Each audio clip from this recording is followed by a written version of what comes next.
Do you have a hard time speaking up for yourself, being assertive? Maybe you don't do it when you want to. There's that moment, I should say something, and you hesitate and you hold back.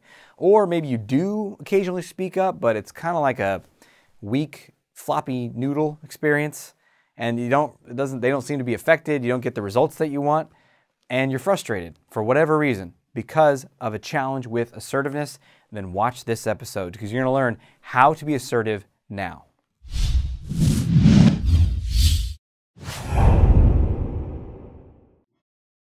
Welcome to another episode of The Art of Extraordinary Confidence. I'm your host, Dr. Aziz, best-selling author of the book, Not Nice, which I'm going to be drawing from in this episode. There's an entire chapter, it's like a mega chapter, it's like an 80-page chapter on speak up and how to speak up for yourself. And that's what I'm going to be drawing from. So if you haven't checked out this book, do so. It will give you a wealth of information about how to be more assertive, speak up for yourself, stop being afraid of what other people think of you, and being the most bold, powerful version of you.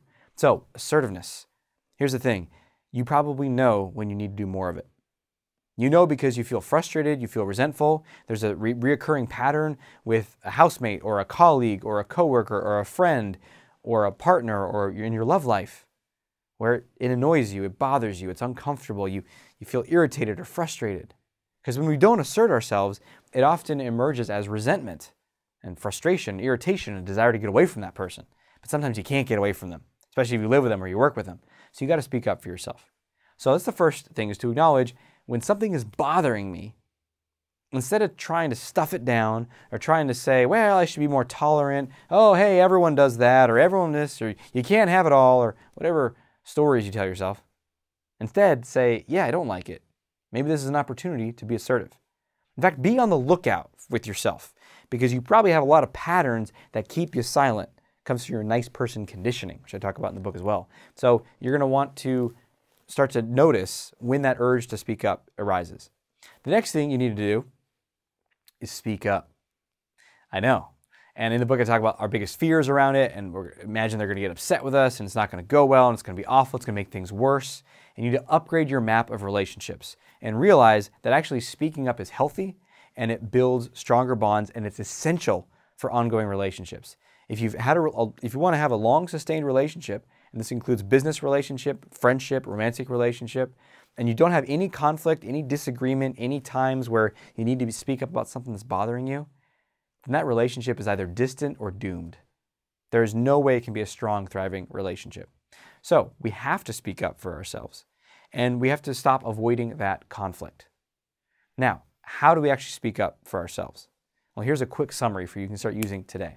The first thing you need to do is find out what is the thing that you don't like, what's going on. And then you need to bring up that thing. Because here's a tip. When people realize they need to be more assertive, and they've spent decades of their life avoiding conflict, they say, all right, fine. I'll speak up for myself.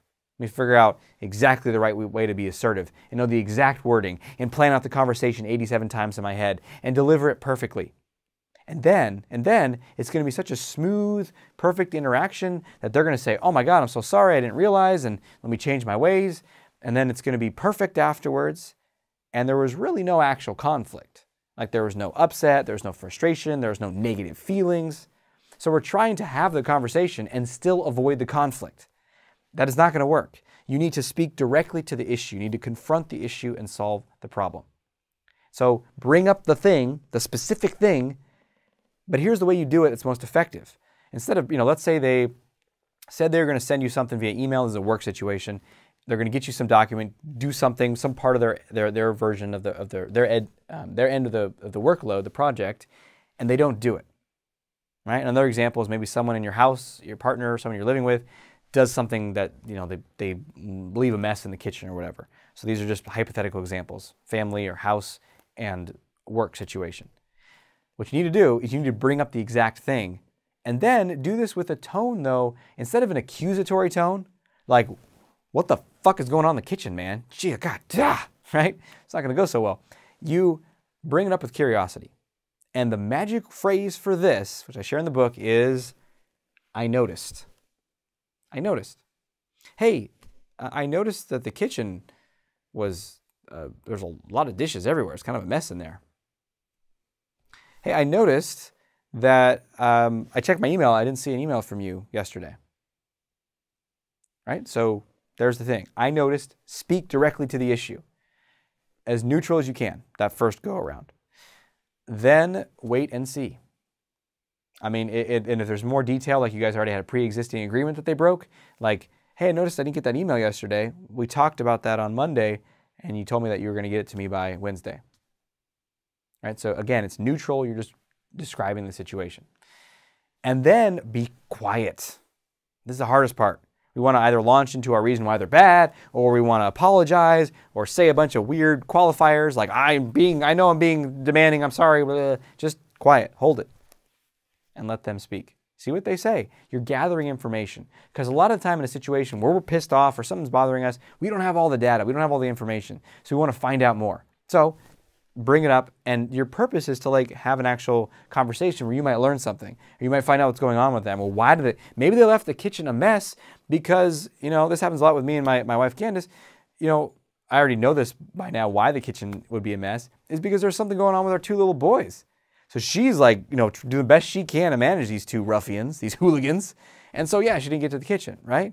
So the same thing when, let's say someone doesn't send an email when they say they're going to, instead of being like, what, they must be irresponsible. It's like, well, hold on a second. Maybe something really significant came up. Maybe, and I've had this happen with a team member of mine, maybe I sent them like 3 requests to do other things that were like, I indicated higher priority. And so they were taking care of those things and they didn't get to that email. So there's a lot going on. So you want to go in with actual curiosity, not just fake curiosity. Like, all right, I'm going to be curious and then I'm going to knife them. No, actual curiosity. You're going to learn something. That's level 1. See how that goes. At the end of that conversation, if you can create an agreement, that is optimal. So you're saying that you're going to be able to get that to me by Thursday, end of day. Is that right? Is that something we can agree on? Awesome. So you're saying whatever your agreement you want to create with your household, that sort of thing. So you come up with a clear agreement. Here is the place where, so far I usually haven't lost anyone when I'm teaching assertiveness. Especially nice people. They're like, yeah, okay, that sounds good. Curious, that sounds like not a very scary conversation. It's a little uncomfortable, not too bad. But what happens if that shit doesn't work? Well, you tried that assertiveness thing and it didn't work, so whatever. Just go back to the way it was. No, assertiveness is almost never a one and done kind of interaction. Well, we talked about it once, very peaceably, and it was done. It was nice. No, what's going to happen is it's going to come up again. The person's going to break the agreement or whatever, and then you need to have another conversation with them. And the biggest problem I've seen with clients and other people is they repeat the first step. Hey, I noticed that you didn't send me that email again. And what's happening? What's going on? Let's talk about it. You know? And look, that's not you've already done that. Now you need to have a little more of you in it. You need to have a little more emotion in it. You need to have a little more conflict in it. So my guess is that when they didn't send that damn email again, you were frustrated. Or when you got in the kitchen, it was a mess again, or they did whatever the agreement that you had is and they didn't do it again, you're pissed off. And this is where the letting go of our nice training is that you want to show that.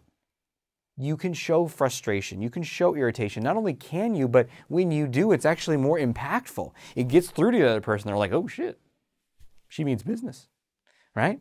And now the way, again, there's a skillful way to do this. Not aggression, not yelling and screaming, not just like losing your shit, because that actually makes you lose power. People see you as like irrational or out of control or whatever. And also not character attacking others.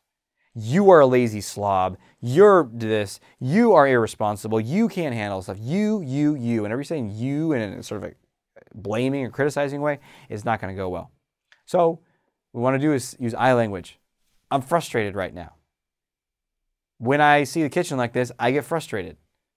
When you do this in the work situation, I get frustrated. I'm feeling frustrated right now. We had an agreement, so I might actually communicate literally like this. All right, well, right now I'm feeling frustrated because we had an agreement we talked about. Well, first we talked about it on Monday.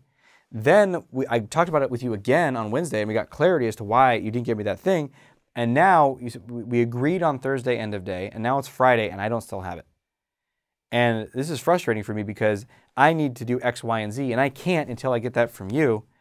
And I don't even know. I don't know what I can say to make you get that to me or what's going on. But I think we need to talk about this because this is not working.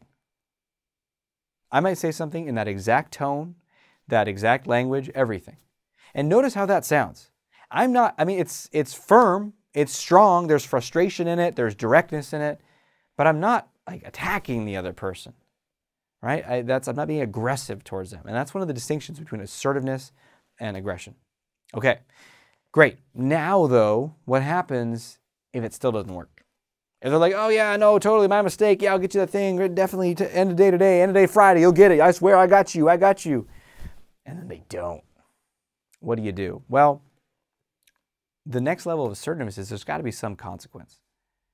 And it's unfortunate, but that's how humans work sometimes. We got to have some consequence. So whether that's writing the person up or reporting it to someone else or letting someone know like, hey, if you do this, this is not going to work for me. We're going to have to change this, or we're going to have to take you off this project, or whatever consequence. And it depends upon the relationship, how much leverage you have, and what kind of consequence you come up with. Like if this is, let's say, your long-term life partner, and you have some conflict about a household issue, you might not be like, well, if you don't clean that bowl in the sink, I'm going to divorce you. Like, ooh, I wouldn't recommend that. But I know an example of a consequence in this situation might be more like, hey, let's see what we can figure out here, because basically I'm not willing to do all of the housework here. And so if you don't carry your weight, then the household is not going to function. Right? So that's sort of a consequence you're bringing up. You're also saying like, I'm not going to carry the weight, and like, we need to figure this out. Again, notice how it's direct. It's a lot of working with people.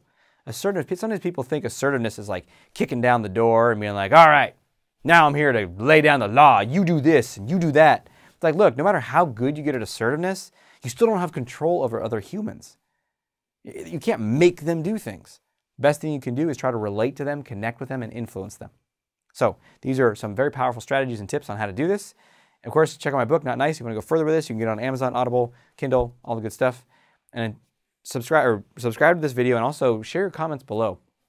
What are you finding most valuable? What are you learning about assertiveness? Share an example or an experience where you have been assertive. We can all support each other and learn from each other. And until we speak again, we have the courage to be who you are and to know on a deep level that you're awesome. Talk to you soon.